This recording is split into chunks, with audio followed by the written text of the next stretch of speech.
This is your math gal, Julie Harland. Please visit my website at yourmathgal.com, where all of my videos are organized by topic.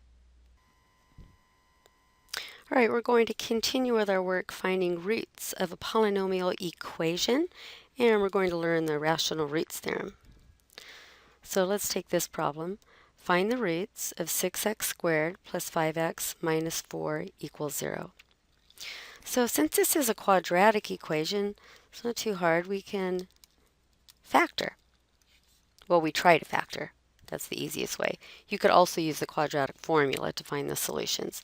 But I think this factors, and I'm just going to do trial factors here. I'm picking numbers that multiply out to be 6. I'm going to try 3x and 2, and then I need factors of 4, so I could either do 1 and 4 or 2 and 2. Now, I'm not going to put 2 and 2 here because I don't want to have the same factor in the same parentheses, because that means there'd be a common factor that I could pull out here, and that means I could have done that in the first place, so that's not going to work. And 4 and 1, same thing. I'm not going to put a 4 in here because that, again, would give me a common factor. So I'm going to try a 1 and a 4. And I need to get a negative 4, so I have a negative in one of these. And let's see, if I put, that would be a negative 8x and a plus 3. That's not going to work. So it's a plus 8x minus 3. That works. Okay, so you can use any method you want to factor. That's the method I used. Now let's see. What I want you to notice, of course, is that 3 and 2, those, of course, were factors of 6, right? Which is called the leading coefficient, because that is the number in front of the variable that has the highest exponent. So there's the factors of 6. This 6 is called the leading coefficient. And then over here, the 4 and 1, those were factors of 4, which was the coefficient. I'm sorry, the constant. The constant term.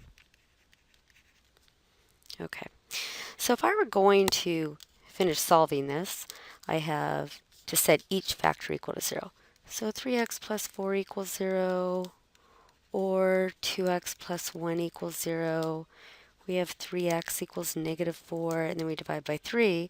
I get negative 4/3. And here I have 2x equals negative 1 by subtracting 1, then dividing by 2. I got x equals negative, I'm sorry, this one was, what did I do? This was not 2x plus 1, it was a 2x minus 1, wasn't it? Okay, here we go. Let's do it right. 2x minus 1, so this is going to give you a positive 1/2. And then, of course, we could check our answer by plugging each of these in. What I want you to pay attention to is to these fractions. These are rational roots because they could be written as a fraction, right? There's no square roots, etc. Now, of course, whole numbers are also rational, like 8 could be written as 8 over 1. Anything you could write as the quotient, as a fraction with integer in the numerator and the denominator, that's called a rational number. So these are rational roots. Okay, and I want you to notice about something about the numerators. The numerators here are factors of what? These are factors of the constant. Why? Because those were the numbers in the second part of each parentheses, and that's what I first add or subtract to get on the other side of the equal side. That's why they end up in the numerator. So the numerators of these rational solutions or rational roots are factors of the constant term, or 4. Now, what about the denominators? Those are factors of the 6. Why? Because they were right here, right? Those numbers in the first part of each parentheses were the factors of this leading coefficient, 6. And the last thing I do is divide by those numbers, right, when I'm solving the equation. So if you have a rational root, so see the fraction still here. if you have a rational root, don't worry about whether it's positive or negative right now. The numerator will be a factor of the constant term, the original constant term, which is 4, and the denominator will be a factor of the leading coefficient. And that gives rise to the rational root theorem.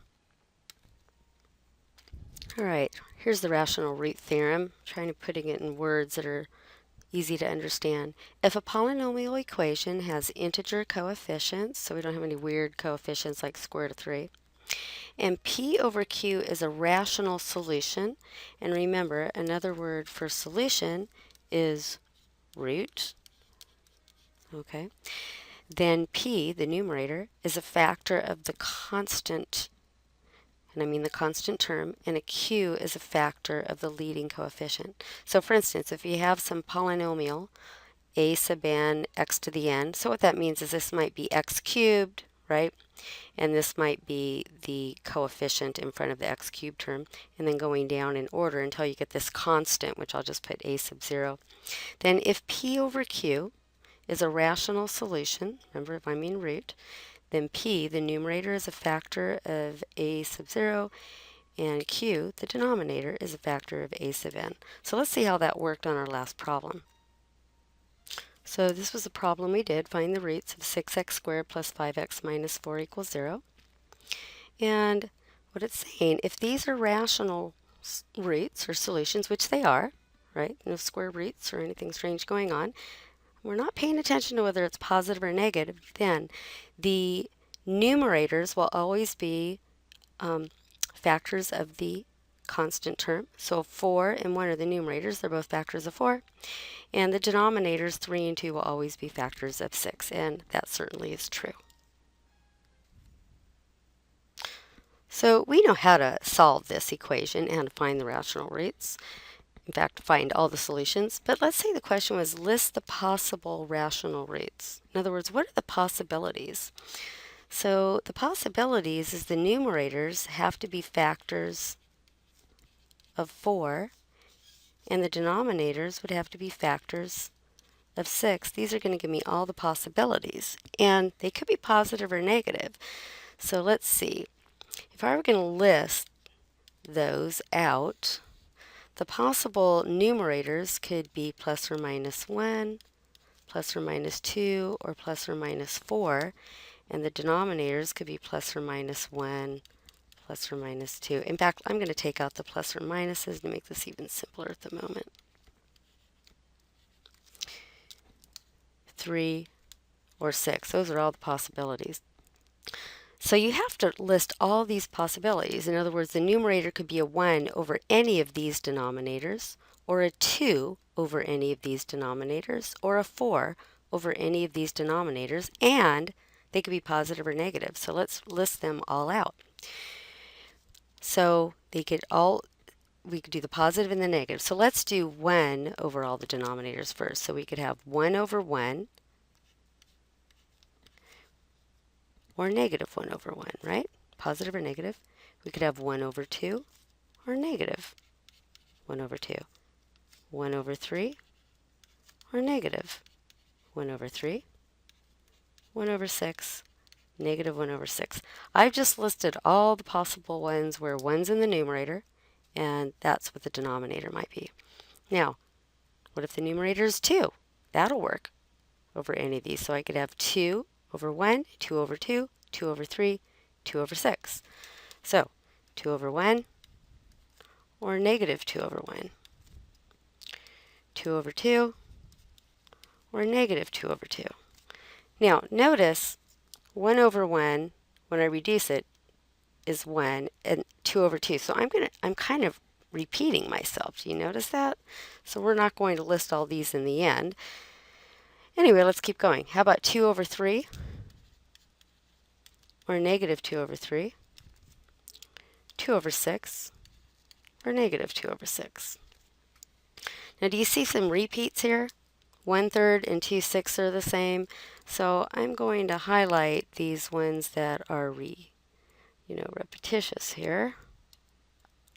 Let's go to a marker and let's see. So these are, oops, that's not what I meant to do. Hold on one second.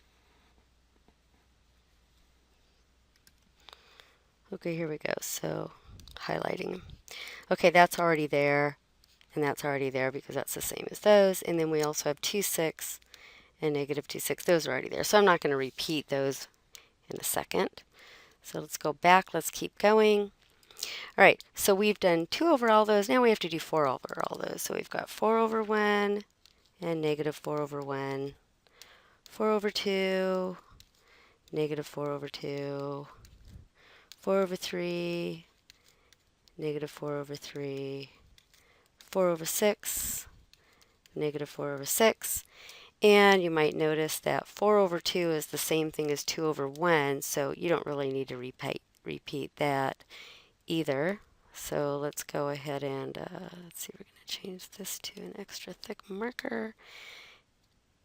This is a repeat.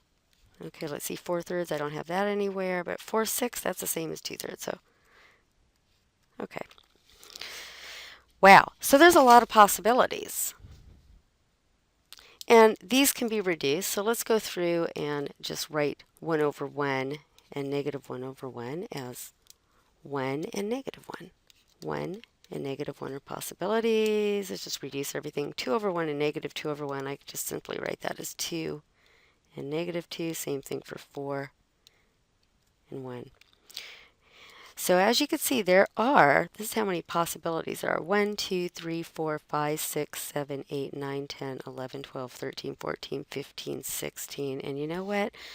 That's the possibilities you might, come across when you were trying to find the factors for that as well. So those are all the possible rational roots. And then what were they?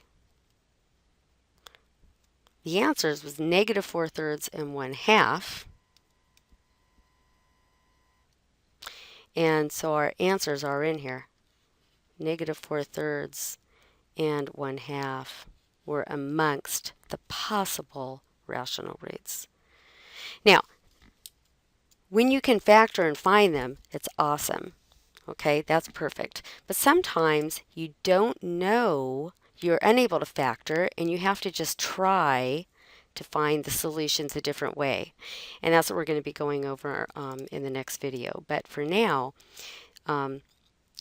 if I was unable to factor this, I would have to maybe plug in 1 for x and see if it makes the equation true. Then I would try negative 1 for x, see if it makes the equation true. Then I would try 1/2, it makes it true. That's how I would find a rational root. Let's do one just a little bit simpler than this.